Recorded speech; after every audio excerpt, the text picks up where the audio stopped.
And so one of them is a man called Herbert Ribton, an Irishman from Dublin, who was living in Italy. And he reads Adventist literature, and in 1876 he becomes an Adventist. Andrews visits Italy from Switzerland and baptizes him. He's living in Naples and he starts his own ministry. He starts his own church. He's not a missionary per se, because he was already living there converted by literature, but he begins his own ministry. And then actually he does go as a missionary, because he goes to Egypt and starts the Adventist work in Egypt. Unfortunately, he's killed in a civil war there in 1882, and the small group of believers he built up, who were all foreigners, all returned to their homelands.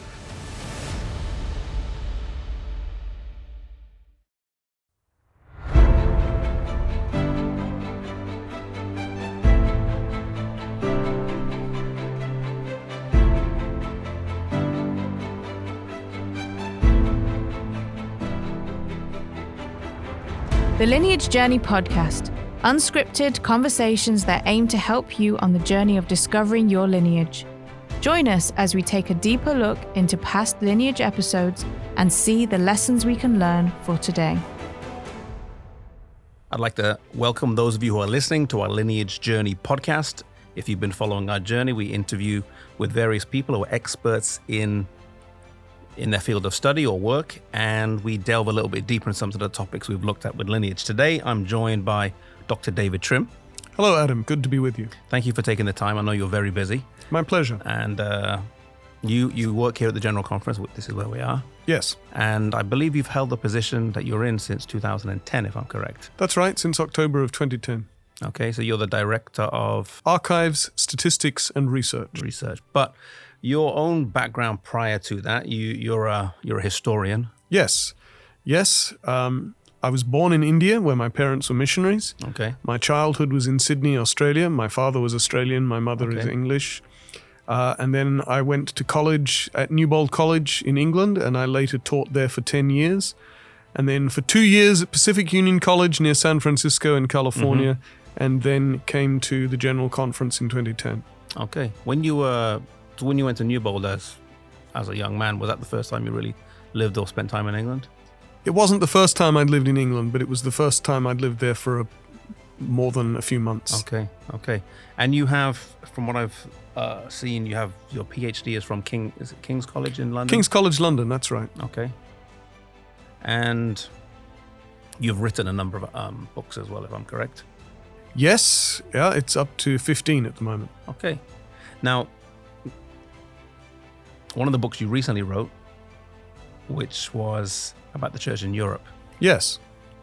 Trans-European Division in particular. I think it's called A Passion for Mission. That's right. It came out in 2019. Okay. Would you mind sharing a little bit about the title and what inspired you to write the book? The inspiration to write the book was a request from the Trans-European Division to write a history for their 95th anniversary. Okay. And so I agreed and started to do the research and the work, became fascinated by the subject, ended up writing longer than they were probably expecting, though still didn't exhaust the possibilities of the topic by any means. And I called it A Passion for Mission because that to me summed up the character of the Trans-European Division over its 90 years of history. That people in what used to be called the Northern European Division, then it became the Trans-European Division, have a passion for mission. I bought the book a couple of years ago. Good. And I don't get any royalties, but I'm glad you bought it even so. I did, and got the hard copy next to my bed. I'm still plowing my way through, but I was fascinated by the history of it, at least what I've read so far. And growing up in the Trans-European Division, maybe this is my ignorance, but I had no idea that the Trans-European Division was responsible for half of Africa for most of its existence. Right. I mean, people will look at it and say Northern European Division, well, that's not very much. But the church, and this is a way in which the church always reflects wider society, even when we think we're not reflecting wider society. We always do to some extent. The church mimicked the power structures of European empires because it arose in the era of European empires. And so the Southern European Division, which was the Latin language-speaking countries around the Mediterranean, had mission fields, which were parts of Francophone Africa and Italian, the French colonies in Africa, the Italian colonies in Africa, and the Spanish colonies, because it was France, Italy, Spain, and Portugal, and had the Portuguese colonies as well. And then the Northern European division had the British colonies, as well as some of the French colonies in Africa as well, because Britain was in the Northern European division. And so because Britain had such a large part of Africa as its empire, the Northern European division, when it was founded, was actually responsible for more of Africa than the then African division. Wow. It was responsible for all of East Africa and for West Africa. Now, eventually, East Africa was moved on to what was then called the Trans-African Division. But even so, for about 15 years, the Northern European Division was responsible for East Africa, and it was responsible for West Africa all the way up until 1980. Wow. So, and then in the 1980s, it was given Pakistan, and in the 1990s, the Middle East. Yeah, I so grew up with you would remember that. So, the division, which is focused around Scandinavia and Britain and parts of Eastern Europe, and historically has been, also has historically had large parts of the rest of the world that it's been responsible for. So actually the history of the Trans-European Division is to some extent the history of the world church. It's fascinating. Because I know Britain had some colonies in Southern Africa as well. The church had a separate founding in South Africa. They sent missionaries there from America in the late 1880s. And so South Africa always had its own sort of center of gravity, so to speak. And so South Africa, what was then called Rhodesia, which today is Zambia, Zimbabwe, and Malawi, and also the modern country of Botswana and Namibia, those were all under what was called the African Division, and then later the Trans-African Division, with its headquarters first in South Africa and then after apartheid in what is today Zimbabwe. Okay. Fascinating. So, I don't want to open a can of worms, but I mean, this idea of the church mimicking society, you kind of have essentially the colonies. Yes. That's where the mission, those countries were responsible for the countries that they quote unquote were running, Yes, no, that's right. And it's partly a practical measure, because to get permissions from governments to work in those colonies, you had to apply to the colonial power. So to work in French West Africa, you needed to apply to the French government. To work in British colonies, you needed ideally to have permissions from the British government. But I do think that it was partly just an almost unspoken assumption that just as the European powers have colonies, so the European church would have its own quote-unquote colonies. Of course, there was a different mindset in that there was a desire to help the people, not exploit them. To work for them, and a love for the people. But nevertheless, that kind of imperialist mindset was still there. And actually, the Euro-Africa division only ceased to have control of African territories in the 21st century. Wow. And now it's the inter-European division because Africa isn't left. Now, did this apply to other parts of the world, like, the Indonesia, Dutch, and South America? And It did. When there used to be one, from 1909, there was a European division. And because it was also responsible for the European colonies, it was basically responsible for half the world. So it was just too much. So in 1928, it was decided to split the European division. And in 1929, that took place. They split it into three: the Southern, Northern, and Central European divisions. Central European division was Germany, essentially, and the German-speaking parts of Europe, which was where the membership was largest. In fact, if you go back to the early 20th century, there was a period when the church in the German-speaking countries of Europe was growing faster than the church in North America. And the war and what happened around the war, both world wars, kind of wrecked that. It's still a fairly strong church there, though.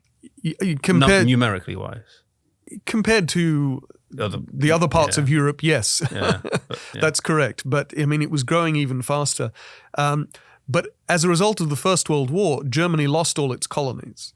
So you couldn't give them mission fields in the rest of the world, but you had to have a Central European division because the German-speaking church was so strong. And this was one reason they gave mission fields to the Northern and Southern European divisions, so that they could actually have enough responsibilities to justify being a division.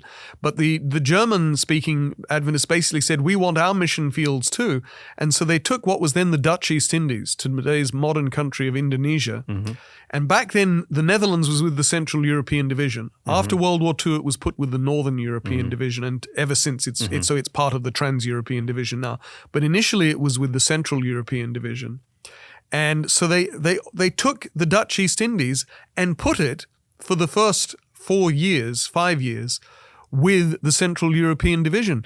But this was crazy because it's a phenomenal distance. It's much further even than Africa. You got to go across a few oceans to get there. Right. It's on the other side of the world. And also, the local Adventist missionaries working there had got used to relating to the other missionaries in Malaysia, what was then Malaya, Singapore, and the Philippines. That was who they related to, because they were just across, in the case of Malaya and Singapore, they were just across a narrow strait of water. And so now suddenly they're told, no, you can't relate to the people who are culturally like you. Same as you got to go. You've got to relate all the way back to a church headquarters in Hamburg.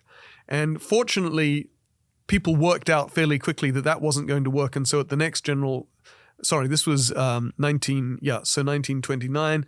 And so at the 1936 General Conference session, they put the Dutch East Indies back with what was then called the Far East Division, so that it could relate to other countries nearby it and similar cultures and so forth. So that made a lot of sense. But for those first several years, actually, what is today Indonesia was under a headquarters in Hamburg, which of course makes no sense. But it was taking that principle that kind of made sense and implementing it to a degree that didn't make sense. And what about South America? Were they all with independent countries, or? Yeah, so Inter-America and South America became their own divisions relatively quickly because there are some European colonies in the Inter-American division in the Caribbean and the French, British, and Dutch Guyana. But they were always part of the Inter-American division, which was like the South American division. They were both created relatively early, and in fact, before the European division split. Fascinating. So the TED now is probably at its smallest size it's absolutely. ever been? Yes, absolutely. Smallest it's ever been. Wow. I'm just, I guess I have interest in the TED because I live there. And yes. Well, and as I said, it's had a tremendous influence on the rest of the world. Even though it's the smallest world division today in terms of its membership, it has packed a much bigger punch. It's punched above its weight. And in particular, it laid the foundations for successful mission across much of Africa. And today's thriving churches in East Africa and West Africa owe something. One wouldn't want to exaggerate it because the biggest growth came relatively recently, but nevertheless, the foundations were laid by missionaries from Britain and Scandinavia in particular. Fascinating. So the Adventist Church, let's go back a bit to the very beginning. It's formed in the 1860s, and it takes us about 14 years or so to send our first official missionary out. We've mentioned a little bit, but how long was it? That first missionary was J.N. Andrews, who goes right. to... So the General Conference gets founded, in effect, founding the Seventh-day Adventist Church, which is what my most recent book is actually about, is how we get from being Millerites in 1844 to Seventh-day Adventists. How you get from being Millerite Adventists, because they didn't call themselves Millerites. They called themselves Adventists. How do you get from being General Adventists in 1844 to Seventh-day Adventists in 1863? That's what my latest book is about. And so they found the church in 1863, and it's 11 years later that they send J.N. Andrews. But of course, the movement had existed before they coalesced and formally founded the church in 1863.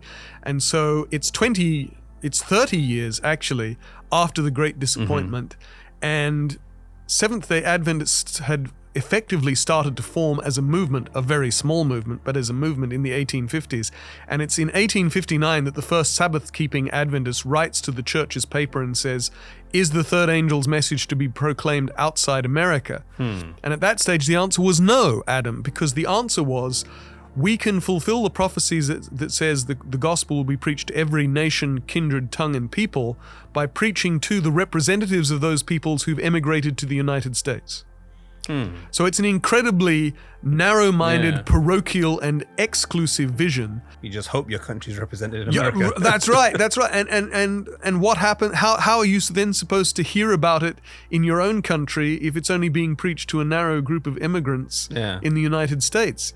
So it takes a good 15 years before Sabbath-keeping Adventists are able to say, no, we do have a responsibility to the rest of the world. And how soon was it from, say, Jay and Andrew going to Europe that we then cover at least every continent? That's a great question. And the interesting thing is, of course, in looking back at it, one could say, well, maybe sending Jay and Andrews needn't have been a turning point, because it turns out to be rather more difficult to maintain a foreign missionary than anyone had imagined. Unsurprisingly, without instant communication, the finances, exactly. How do you actually do this? How do you budget for it? How do you budget for it? How do you raise the money for it? How does John and Andrews himself have to work with these people? They were expecting the Swiss believers who were already there. We can talk about that later if you like, but they actually predate the first official missionary. They were expecting the Swiss believers to pay for the mission themselves, and they're actually too poor to do so. So you could imagine American Adventists in 1875 or 1876 saying, whoa, this isn't what we signed up for. Let's just pull our horns back in and let's concentrate on America again. But actually that doesn't happen. And after they send Andrews out, they send other missionaries to help him in January. They arrive in January of 1876. They send more in 77. And then in 1877, they send John Mattison, a Danish American, to the three Scandinavian countries. In 1878, they send John N. Loughborough to the British Isles.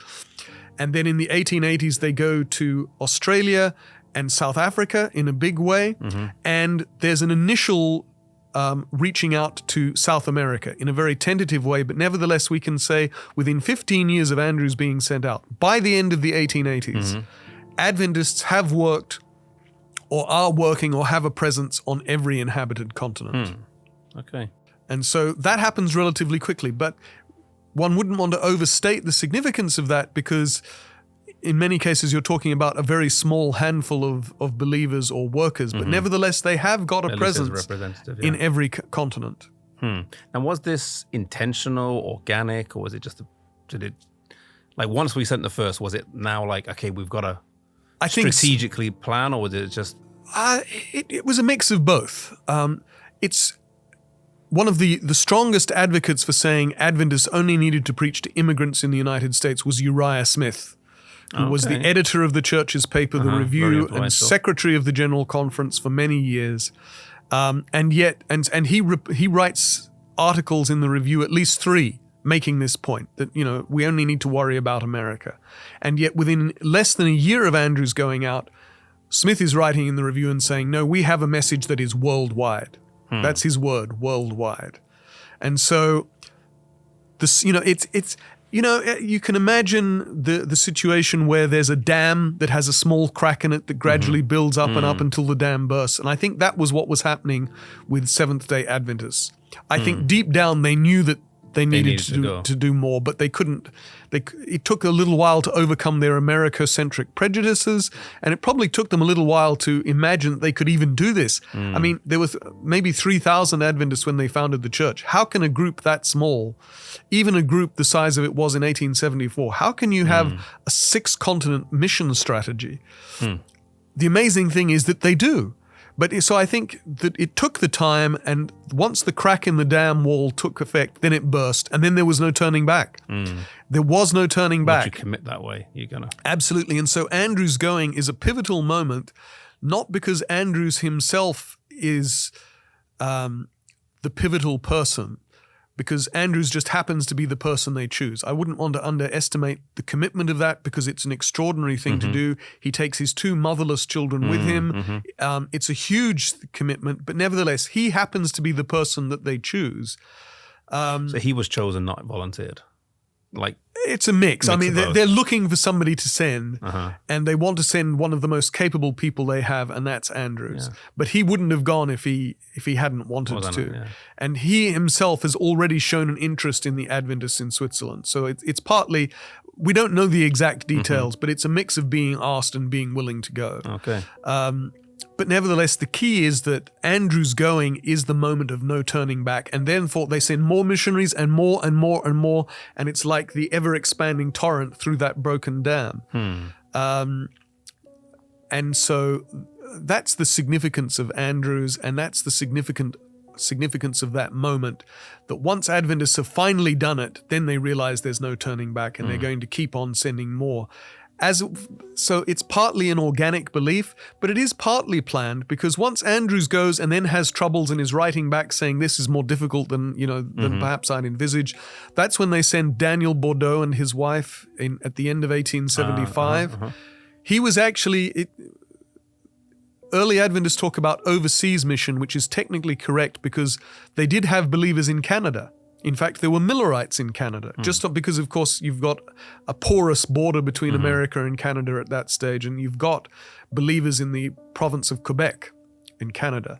And two of them are Daniel Bordeaux and Augustin Bordeaux, who are important early workers. And so they send Daniel Bordeaux probably because he can speak French. So he's a natural person to send. And then they realize, though, by 1877, Andrews needs more reinforcements. And because he's, for various reasons, focusing on a very literature-heavy ministry, he's focusing on an Adventist journal called Les Signes des Temps, French for Signs of the Times, and various tracts and pamphlets. They decide we need to send people who are experts in literature evangelism, colporteurs. And meanwhile, John Mattison has been campaigning for some time saying, send me. And they know that they have believers in Scandinavia because there was a huge amount of immigration from Scandinavia to the United States in the mid-19th century, especially to the states of Wisconsin and Minnesota. And so people there are sending Adventist literature back to their families in Scandinavia, and so they know by 1877 we have individual believers in Denmark and Norway and Sweden, and so Mattison is saying send me, and so there is a degree of planning to it. And then one of the people who they send to join Andrews, William Ings, visits England where he has family and discovers an interest in the Seventh-day Sabbath. So Andrews sends him back to actually work in England, and he says, yes, there is an interest. We need a full-time missionary to Britain, and it needs to be an experienced man. So they send John Loughborough, who's one of the most experienced evangelists the church has. So I think you get a sense of how it was both organic, but also a degree of planning. And then when it comes to going to Australia, which is the first really big, going far away, because after all, there was a lot of communication between Europe and America. Going to Australia, now that's a different thing. It takes a month. Like frontier work. Yeah, and it takes a month just to sail there. That is a matter of planning, because Stephen Haskell, an early church leader who's in California, is thinking about where can we go next. And his attention, for various reasons, gets drawn to Australia, and they start sending the Tract and Literature Society in California. Tract and Literature Societies were our early literature evangelism instruments. And the Tract and Literature Society starts sending Adventist literature to Australia. What they do is they go to public libraries in California, get postal office directories for Australia, and just start sending literature initially to libraries, and then to just people whose addresses they pull out of these post office directories. Goodness only knows what they thought of it. But eventually the idea dawns that this isn't the most effective way if you're wanting to reach Australia, because it takes so long. They do get some letters back from people saying, yes, I've read this, but of course it's taken maybe 3 months round trip. There's no real dialogue. Right. And so that's when Haskell actually starts to campaign and says we should send a party of missionaries to Australia.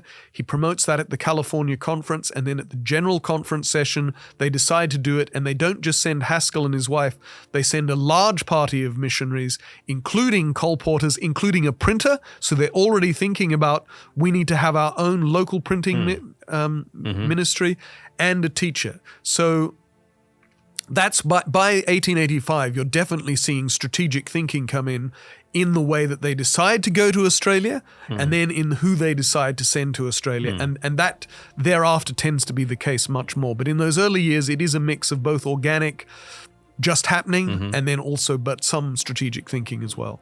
Okay. Fascinating. Appreciate that background of the world and the early parts of missions. We're going to get into, you mentioned the work in Switzerland and how that even started. We'll get into that in just a minute. In fact, I think we'll get into that after the break. So we'll just pause. All right. We'll just pause for a minute. Thank you for sharing the history. Coming up after the break, we're going to look at how did the work start, I guess the origins before Jay and Andrews got to Europe, Yes. What led to that, and what are some of the other missionaries who went out maybe without permission, or so should I say, and look at some of the impacts today. So stay with us, those of you who are listening, and we'll be back after the break in just a minute. Lineage is a non-profit organization kept running by generous donors like you. Support us today on patreon.com/Lineage Journey.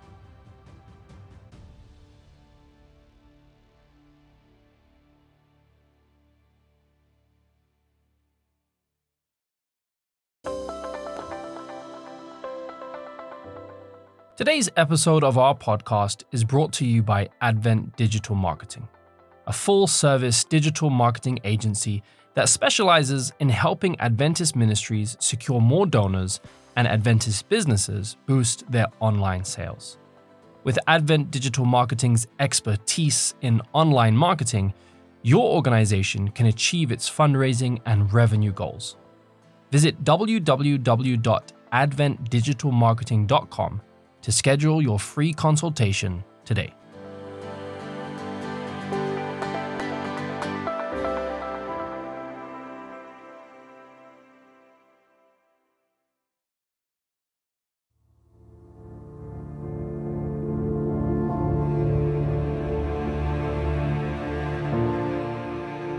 The Reformation is synonymous with men like Luther, Calvin, and Zwingli. When we think of that period of time, it's their names and their stories that leap to mind. But alongside these well-known men are the stories of some inspired and inspiring women. Women who were willing to defy social norms and traditions with a dauntless commitment to God's Word. Sisters in Arms is a collection of 8 true stories following the lives of some of the most powerful and influential women of the Reformation. Beginning with the story of Katharina von Bora, a runaway nun, and spanning 2 centuries to take in the story of Marie Durand, an imprisoned Huguenot. These stories are as revolutionary as they are rare. If you haven't already grabbed your copy, you can get one at the Lineage Journey store on our website, lineagejourney.com/shop. Be sure to get yours today.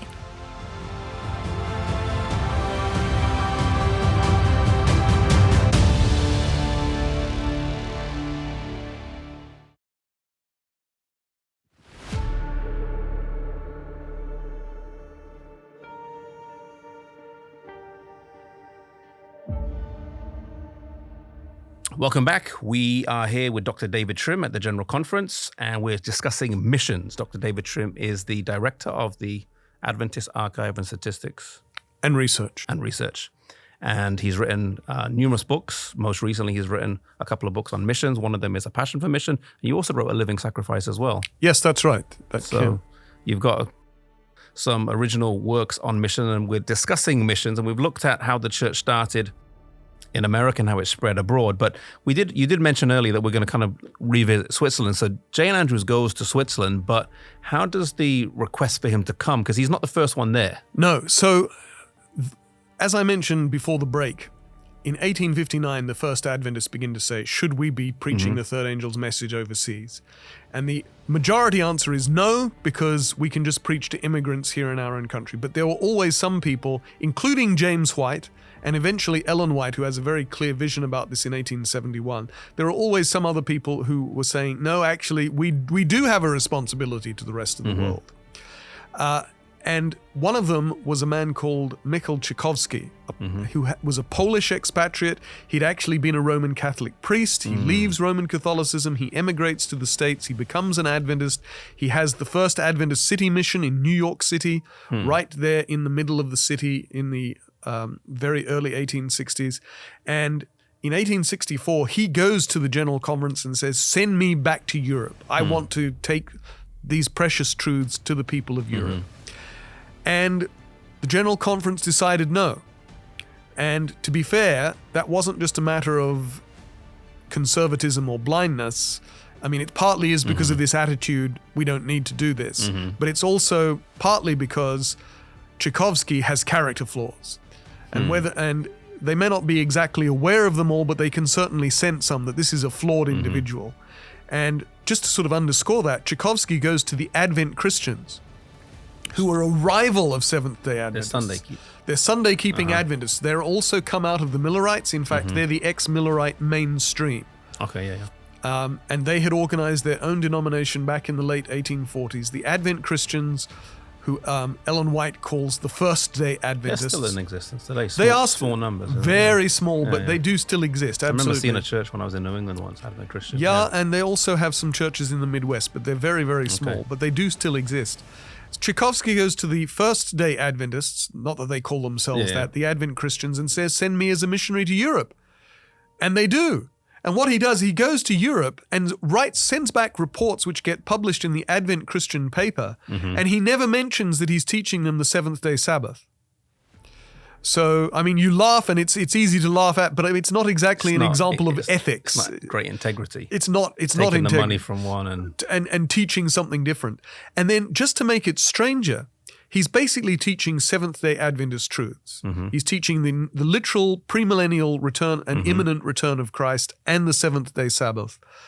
And he builds up, he travels all around Europe, and he builds up a group of what we think are around 5 companies totaling around 60 people in Switzerland, especially around a small town called Tramelan.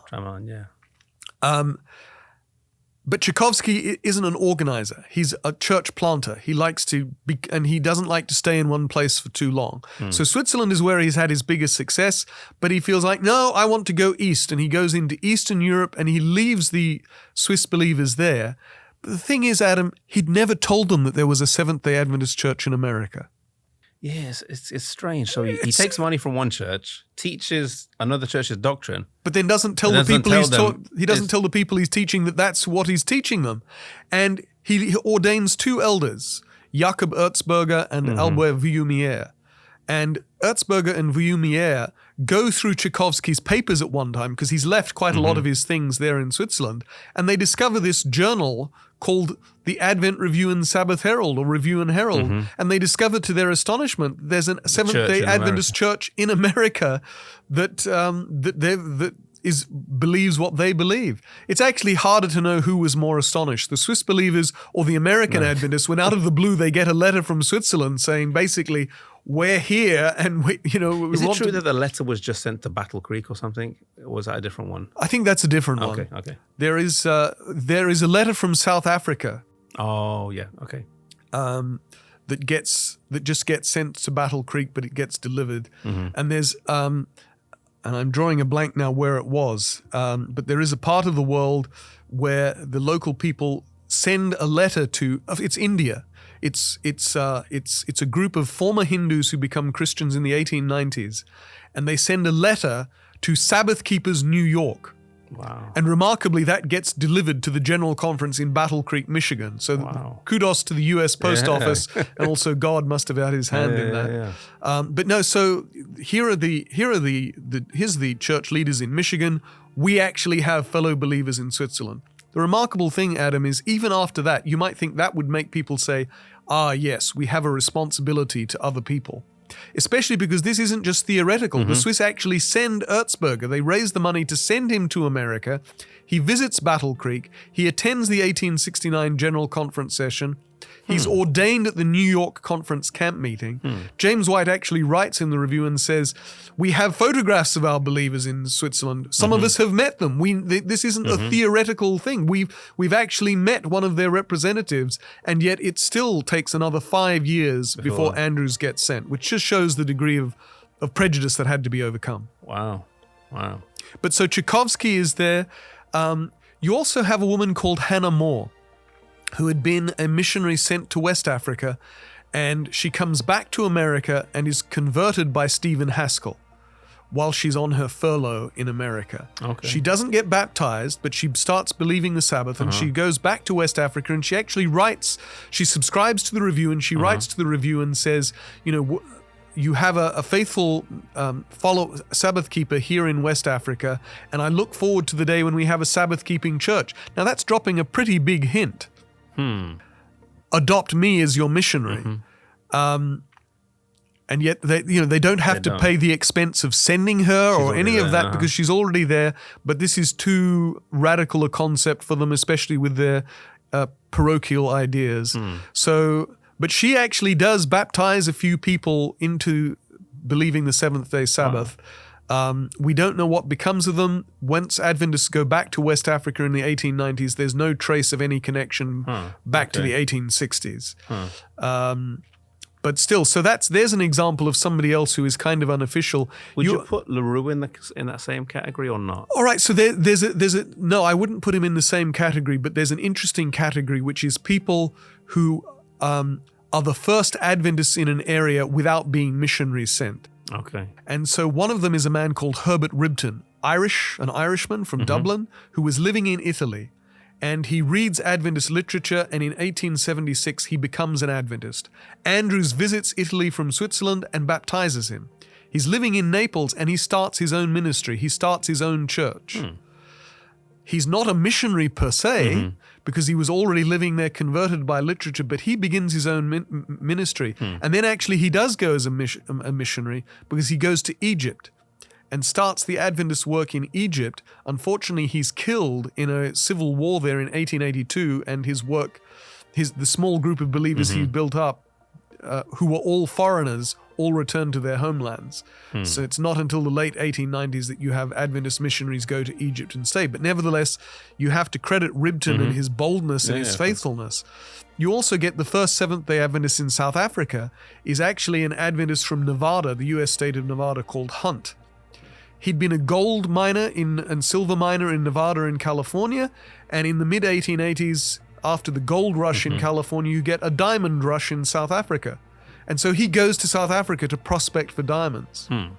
And he is the first Seventh-day Adventist in South Africa, and he witnesses to his faith. You know, he's the only diamond miner who on a Saturday isn't busy working and trying to find diamonds. Instead, he sits outside his tent and reads Adventist literature and keeps the Sabbath in his own way. And the first missionaries go to South Africa because there's an appeal from South Africa. There's a man called Peter Wessels, an Adventist, a farmer who is struck by the fourth commandment and says, I'm going to become a Sabbath keeper. And he thinks he's the only seventh-day Sabbath keeper in the world.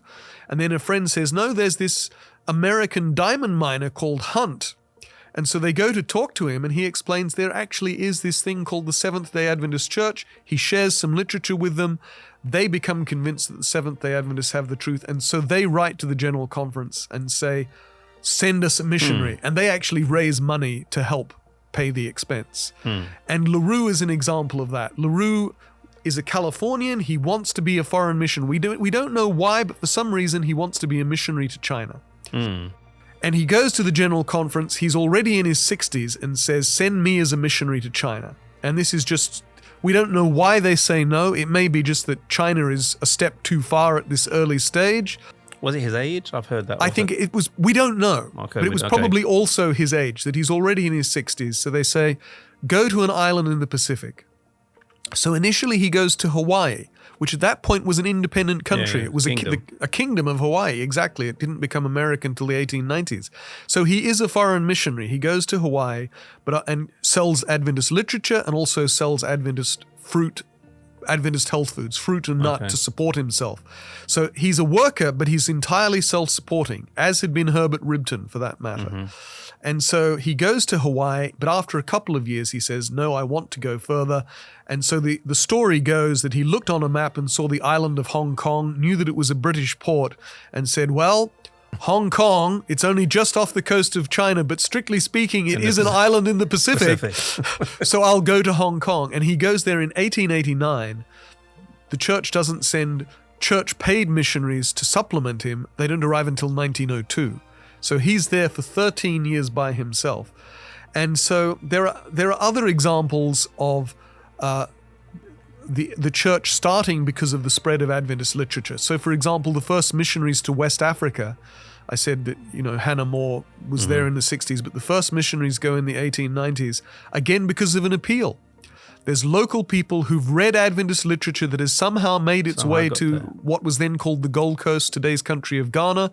They read it, they say, yes, we're convicted, and so they write to the church headquarters and say, send us a missionary. We want to know more. We want to be taught more Bible truth. I think I was reading somewhere, I think it's Colombia, similar story. Yes. A box of books was left at the port or something. Across the Caribbean. Yeah. What Adventists do is they will give sea captains a box of Adventist books or tracts and ask them to distribute them when they arrive. Now, this seems, I mean, Adam, does this not seem a really chancy way of doing mission? If who knows how many sea captains just threw it in the sea themselves? Yeah. Others actually seem to have just literally put it on the dock once they arrived and said, right, I've done that. But we know that happened because the first Adventist in Barbados gets converted by discovering a box of Adventist tracts on the dock. Wow. There may have been, we think there are others, and this is how the church started in the Gold Coast in Ghana, because the missionaries actually did, the sea captains actually did make some effort to distribute these tracts. But, it seems a very chancy way, and yet God somehow worked through that. Yeah. Fascinating. So, what's the average age of these missionaries? I mean, we said that LaRue he was considered possibly too old, but we don't not much sure. But the other missionaries that go out, is there a general age, or is it a huge range of like 20s to 50s? That's a great question. In the 70s and 80s, the answer is I'm not sure because I haven't done the research. Okay. But I mean, I think you'd be looking at people in their 40s or 50s. Okay. But once you get into the 1890s, as the church's mission really starts to take off, the 1890s and the early 1900s, very often missionaries are in their 20s. In fact, maybe the majority. They're young people. Often they're only just married. In fact, what you find repeatedly is the church doesn't like to send single men, especially as missionaries. Yeah. And so what you find is people get married and then within a week they go to the mission field. Gone. And it's not always clear whether they didn't get married partly so that they could go as missionaries, though their marriages mostly seem to be happy. So, I don't mean that as a criticism, but these are young people. They're often just out of college. They've been convicted by the call of God in their hearts. They get married so that they can go as missionaries, and they do, and they go. So we're entrusting the work. These were pioneer missionaries back then. We are absolutely talking about pioneer missionaries, not necessarily the first, but among the first. These are the people who are actually going to be teaching Adventist truths. And we are entrusting the church to people in their 20s, which today we're much less likely to do. Yeah, well, there's also a difference, I think, in maturity between a maybe 20-year-old now and That's possible, but you're still talking about people who are vastly inexperienced. That's true. So like they've never traveled to these countries. They don't know any cultural adaptation, and they haven't had any training in that. And they may have been grown up or had part of their childhood as Adventists, but they've had very little experience working, and yet the church is putting its future in the hands of these young people, and it worked out. So you're a son of missionaries, yes, in India, but you also grew up in Australia, and so the work in Australia was started, as you mentioned, by Haskell was there. Yes, but also Ellen White went there. Yes, very very early on. In the 1890s, so less than 10 years after the first missionaries go to Australia, Ellen White goes there, and she spends over 9 years in Australia. 9 years there. Now, you probably talked about this at length, but what's your take on why she went there or her mission? So was she planning to go there and come back, or was she just going to go and stay there? She didn't want to go. She didn't necessarily feel that this was where she was being called. The Australians had the audacity to ask for her. The Australians said, we believe Sister White would make a tremendous contribution. Could she come? Ellen White had just had a GC session at which she'd been convicted that Adventists needed to do more for African Americans. And she had told church leaders this and had got a negative response. And church leaders, I think it's fair to say, probably felt that there's no question that they thought she was a prophet. And indeed, every year that she's in Australia, she sends testimonies back to General Conference sessions, and they read them out in General Conference sessions, and you can read the minutes. And they read them out, and people are weeping and convicted and say, yes, we're convicted by this testimony, because she normally writes to them and says, you need to be doing better. But people take it seriously. So there's no question that people think she's a prophet. But I think it's also the case that a prophet is easier to live with when she's a month's sailing distance away. Yeah. And so this issue over African Americans and the way they were treated probably makes church leaders willing to say, yes, let's send Ellen White to Australia. And she initially is resistant, but she feels that's where God is calling her. She doesn't know when she goes whether she'll come back, because she's already at a relatively advanced age. She was already, let's see, she would have been 18. in her 60s. Yeah. She's already probably older than James White was when he died. She doesn't know if she'll come back, but she feels that God is calling her. So she and her second son, William C. White, or usually known just as Willie White, went to Australia and made a tremendous contribution there. Well, the Australians, I think, were right. She did really tremendously bless the work there. Absolutely, but also it has an effect on her. What you see in her writing about mission is a trajectory. Initially, it's about America, then it's about America and Europe, and it's about reaching other Christians. It's about reaching other Protestants. Then it starts to be about reaching Catholics. Okay. And then when she's in Australia, there's a marked shift, and it becomes talking about, she writes again and again about India, China, Africa, and the islands of the sea. And I think it's because she's closer to Asia, and she herself, she had been outside America. She spent 2 years in Europe in the 1880s. So she has gone outside, and that's when she starts to write about mission to Catholics, because she's actually seen Europe for herself, and she realizes some of the difficulties of mission there, and realizes there's a big Catholic population. But in Australia, she's traveled through the islands of the sea, as you say, Adam, and she's closer to Asia. And I think this is the time to send her these messages. And so she keeps writing about it. And if you think about it, India and China, what are you talking about? You're talking about the heartlands of what today we would call world religions. Islam, Hinduism, Chinese traditional religions. So God is the trajectory is from people like us to being people very unlike us, from the farthest stretches of the globe, and people who belong to a religion system that is completely different to us. And so that is the major shift in her thinking that takes place while she's in Australia. And for the 13 years that she lives after she gets back from Australia, 14 years, that continues to be her preoccupation. It's no longer with mission in America or mission to everywhere. It's mission to everywhere, including people of the big religions that are rivals to Christians. She never uses the term world religion because nobody used it at the time. She doesn't really write much about Muslims, and not at all, I think, about Hindus, but she's talking about India and China and Africa. There's no mistaking what she's thinking about. Interesting fact, because she makes a difference to Australia, but Australia also makes a difference to her. Yeah, and then obviously in terms of the wider church. Yes. Yeah. So Australia, while she's there, I believe they purchase Avondale. Yes.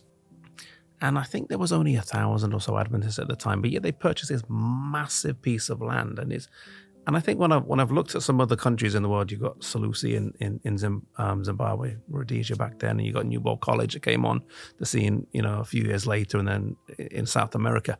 It seemed that these pioneers, they only had a few Adventists in the country, and yet they just went out and bought these regularly. Australian huge plots of land. Yeah, and it's not just in Australia, as you say, though, as well as buying the very large estate that Avondale University, as it now is, sits on. They also founded a large hospital in Sydney. Sydney Adventist Hospital. Yeah, exactly. A huge institution, and that was through Ellen White's. She was instrumental in that. But yes, Adventist missionaries are remarkable buyers of property. They're remarkably bold, and they buy property in the middle of big cities. The sad thing is, Adam, that very often in recent years or less, not so recent years, we've sold many of those properties, and now the big cities of the world, it's prohibitively expensive to buy there. And we actually had property in the middle of New York City, in Sydney, in Tokyo, in all Tokyo. Yeah, we still have the church, but we sold half it. Right. And the vision has not been as bold in the third or fourth generations as it was in the first. Yeah, it's almost like we lived off their vision and Yeah, I think that's right. shrunk our land in the process.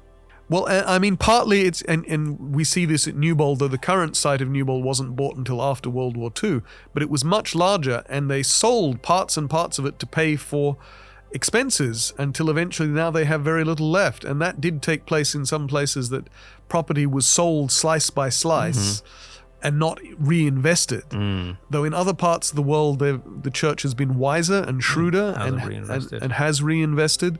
But in other places, the church looked around and said, I can remember this happening in Australia in the 1980s. We're not having success in the middle of Sydney, so we'll sell the property. And likewise in London. They had property in the middle of London, and we're not having success, so we'll sell it. As opposed to thinking, well, maybe we should hold on to it because maybe at some point we will have a method that's successful. Yeah. So Ellen White's in Australia for 9 years. Other countries are entered around a similar time that she goes to Australia, but I haven't been to many of the other countries. I haven't been to Australia and seen, in a sense, how blessed the church is with sanitarium foods and the money they get from that, which was set up as a non-profit. You got the Sydney Adventist Hospital and so on.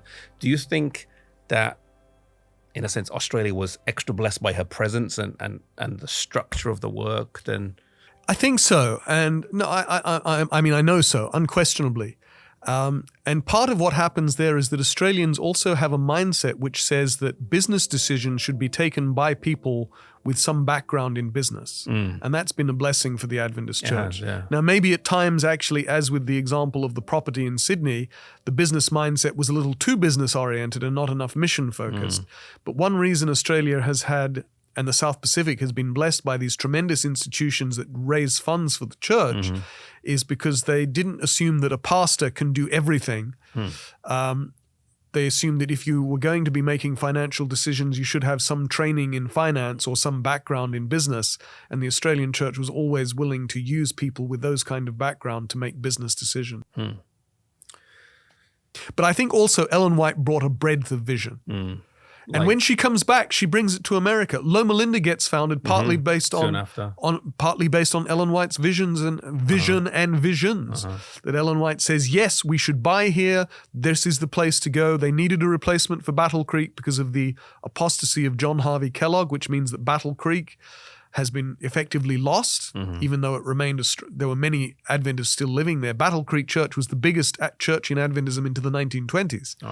But the medical institutions have been lost. And so they have to create a new Battle Creek. And they do that at Loma Linda, and that's thanks not least to Ellen White, who by this time has come back from Australia.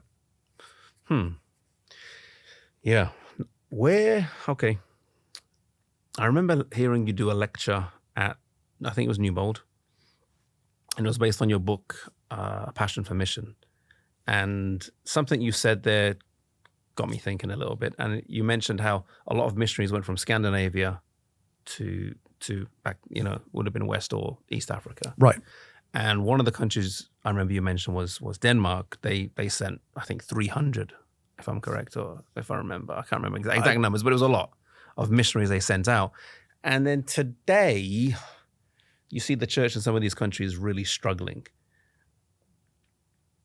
I've heard it said, and I don't have the reference, maybe I should have got the proper reference, that, when we support the mission field, the work at home is strengthened and so on. Now, is that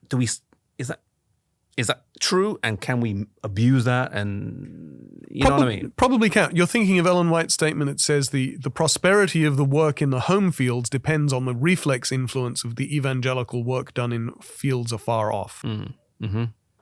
Ellen White writes that in the early 1900s, and I believe it's true. In fact, I've done a statistical assessment of giving for mission and more or less empirically shown that it's true for America.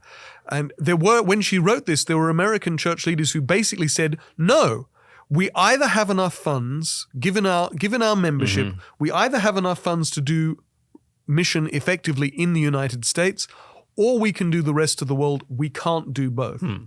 And actually, as Adventists took on more and more foreign mission fields, tithes and offerings came in more and more. They always did have enough money to do both.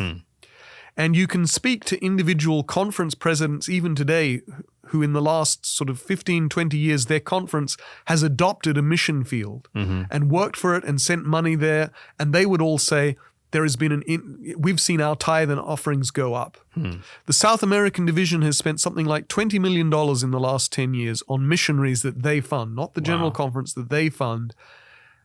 They took reserves, money in the bank, but I just heard this in a meeting this week. The money has all come back and more. Wow. Because people are inspired by the commitment that the division is showing, and they want to give to support this church that has such a noble and expansive vision. And it's striking that in those years when missionaries were being sent out regularly from Scandinavia and Britain is when the greatest growth was felt. I mean, now that's too easy to say, because also what's happened since the 1960s is that Europe has become postmodern and post-Christian. Yeah, and it's desperately difficult to work in. So there are other reasons. It is, but nevertheless, it is the case that one has to say that for a while at least, when Britain, Scandinavia, the Netherlands were sending their best and brightest to the mission field, they also were experiencing growth in their home fields. Now, it is possible that at times they sent too many of their best and brightest and didn't reserve enough to work in their homeland. And they may almost have raised up the work in East and West Africa at the expense of something happening in their homeland. So I think there does have to be a balance in who one sends. One has to keep some talent at home to do the mission at home as well. Keep training and nurturing, But really, and Ellen White was really talking about the generosity of members. Will there be the funds? Okay. And that, as I say, is empirically true. Okay. Where are we seeing mission trends today? Like, where are the hotspots, or where are the places where missionaries need to go? Because a lot of these places you mentioned, like East and West Africa, they now have local leadership. Right. And there are still parts of West Africa that desperately need to grow. It's interesting. West Africa is almost bipolar in terms of the church, because you've got some parts that are incredibly strong, like Ghana and parts of Nigeria. But then you've got all the Muslim countries of West Africa, which are vast swathes of West Africa, where the church has almost no presence. The church has had missionaries there for more than 100 years, and in some cases has 100 members. So that's not much of a return. But of course, it's very difficult to work in because of the culture. North Africa, Middle East, Western Asia, these are all, the Islamic heartlands. There are parts of East Africa too. East Africa, is the largest division of the world church, is the East Central African division. But you look, there's a huge Muslim population in Ethiopia, and you've got Somalia, Djibouti, and Eritrea, which are effectively Islamic countries, and where the church has almost no presence. And when the church does win people, they have to take them out of Somalia, for example. They have to take them out of Somalia to Kenya to baptize them. And then when they go back, they can't publicly witness to their faith, or they'd be killed. So they have to be house churches and work very covertly. So parts of West Africa, the whole of North Africa, the Middle East, West Asia, Central Asia, and actually parts of Southern Asia and China. The church is growing in Southern Asia and China, and yet we have huge people groups there in which the church has virtually no presence. And the other place I would say, Adam, that's dear to your heart and my heart, is Europe, which once was a mission homeland for Adventists, and now many of the unions in the two European divisions are shrinking, and have been shrinking actually for decades. The church in Europe, or at least many countries in Europe, not all, but many countries in Europe, is arguably no longer strong enough to evangelize itself. It needs help. It needs resources, and it needs... There's not enough people going to fill the ranks of being pastors, let alone anything else. So it needs money, and it needs missionaries, and it needs prayers from the rest of the world church.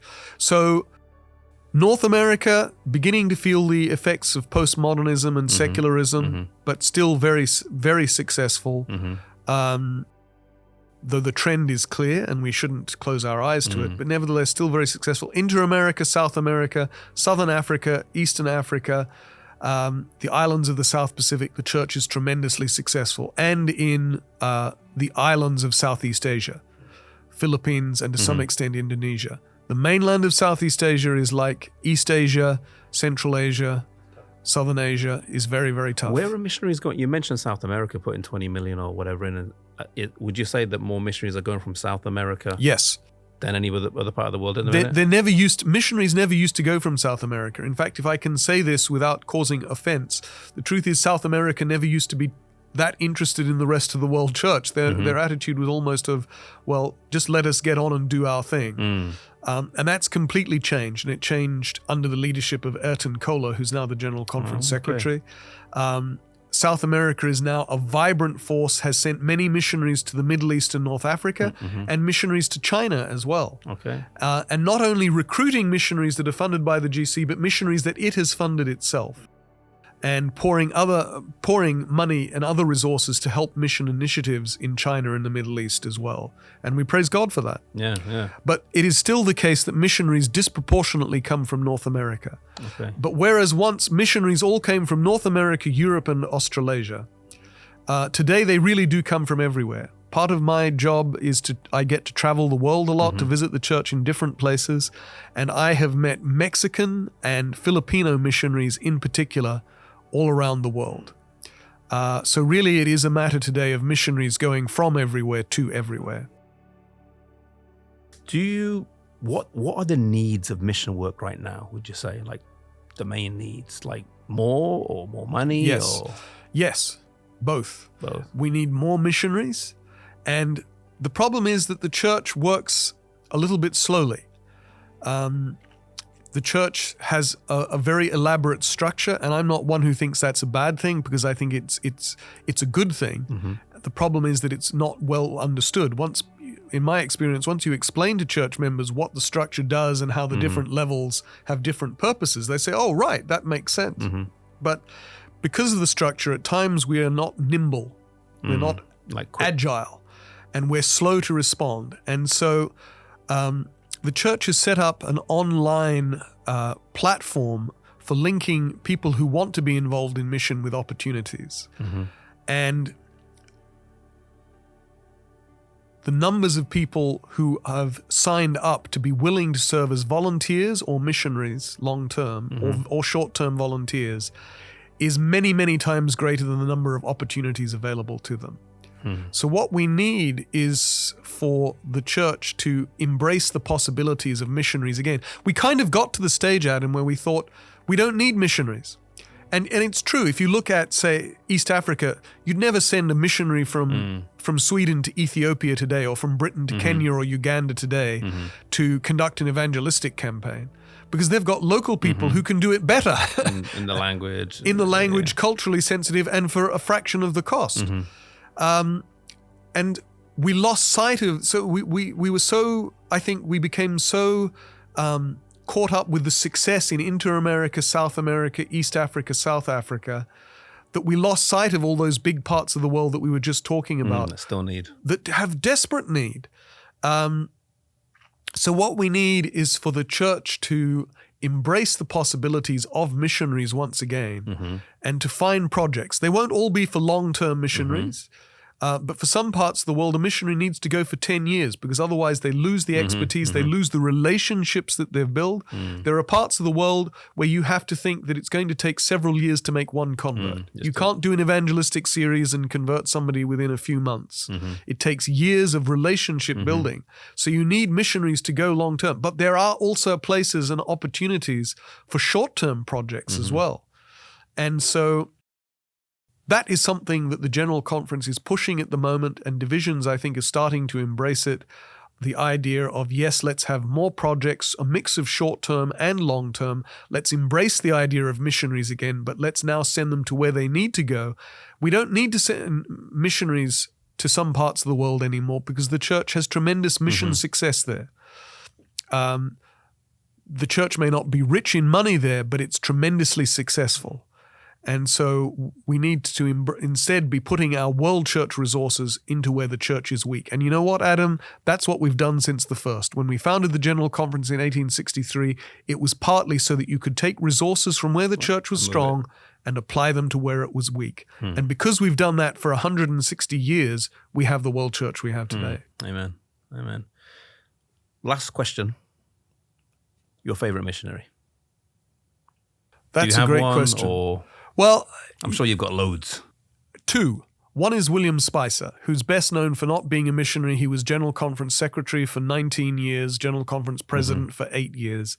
And he, I think, more than any other one individual, implanted mission in the Adventist DNA Okay. by his relentless traveling, speaking, and writing, published hundreds and probably thousands of articles about mission and missionaries. But he himself had been a missionary. He was a missionary to England. Okay. And then was a missionary to India. He was superintendent of the India mission when there were only a handful of missionaries for the entire vast subcontinent of India. So he was a missionary himself, but that was a relatively small part of his career. My favorite missionary in terms of somebody who was long-term would be George D. Keogh, Okay. an Irish-British missionary who went to the Middle East in 1908 and then served there until 1930, went back in 1937 and stayed until 1942, and then came to the General Conference to work there for 4 years, and then went back to the Middle East for another 8 years. Wow. So he went to the Middle East the third time when he was 65, literally at the age that most people were retiring. He went back and served for another 8 years and didn't want to go home when they eventually said, no, it's time for you to go back. And then taught at Newbold College into his 80s. Wow. He was a incredibly open-minded missionary. He was doing things that were cutting edge by the standard of any Protestant missionary, much less Adventist. And he was doing them. We had to rediscover them. He was doing these things in the 1910s and 1920s that Adventists at the Institute for World Mission and the Department of World Mission at the Seventh-day Adventist Theological Seminary rediscovered in the 70s. Wow. And he'd been doing them 50 and 60 years earlier. Wow. But the most important thing was that he was incarnational. I've been to Egypt where I spoke with the grandchildren of people who still told stories about him and related how their parents and grandparents told them how, even though he was a European, he came into their houses, he sat on the mud brick floor with them and ate whatever they put in front of him. And as one of them told me, what he learned from his grandparents was that people saw the real Christianity instead of talking about Christianity. And so through that incarnational ministry, he won people where nobody else was having any success winning people in the Middle East. Wow. And his name again? George Keogh. George Keogh. Oh. Is he the one that Keogh House is named Yes, after? there's Keogh House. The dormitory that I lived in when I was a student, Newbold, is named after George Keogh. Oh, wow. Okay. Okay. For someone who's listening, who's thinking of maybe this has sparked something in them about doing mission work themselves, a sentence for them. Go to vividfaith.com. That's vividfaith.com. Okay. Or go to adventistmission.org. Okay. And vividfaith.com will connect you with opportunities to be involved in mission projects. AdventistMission.org will tell you about what's happening in the mission field and give you an opportunity to pray or to give for mission projects. Okay. Thank you for those two websites, vividfaith.com. Yes, and AdventistMission.org. And AdventistMission.org. Well, thank you very much, Dr. Trim, for taking the time to share with us. And Pleasure. And I pray that this will inspire someone into mission. And as they see the stories from the past, it may spark something in them to go and do mission work today. So thank you for your time. Thank you for your work here at the General Conference as well, in all you do for the World Church. And I pray that it will continue to be fruitful in inspiring people for mission. Thank you, Adam. For those who've been listening, thank you for tuning in to this Lineage Journey podcast. And I pray that you take on board what has been shared today. And if God is calling you to be a missionary, that you would not put it off 5 years or 10 years, but see how you can do it at the earliest possible opportunity to go and share the gospel wherever it may be a new country, maybe a new town, maybe a new city, maybe a new state, but take seriously God's call upon your life. Thank you for tuning in to Lineage Journey podcast. If you want more information, please go to www.lineagejourney.com. Thank you for listening. We hope that you enjoyed this episode. Lineage Journey is supported by your generous donations. Did you know that you can donate on a monthly basis? Any amount from $2 to $100 or whatever you decide, through patreon.com/lineage journey. Your donations go towards the cost of producing our varied content, and we thank you for your support.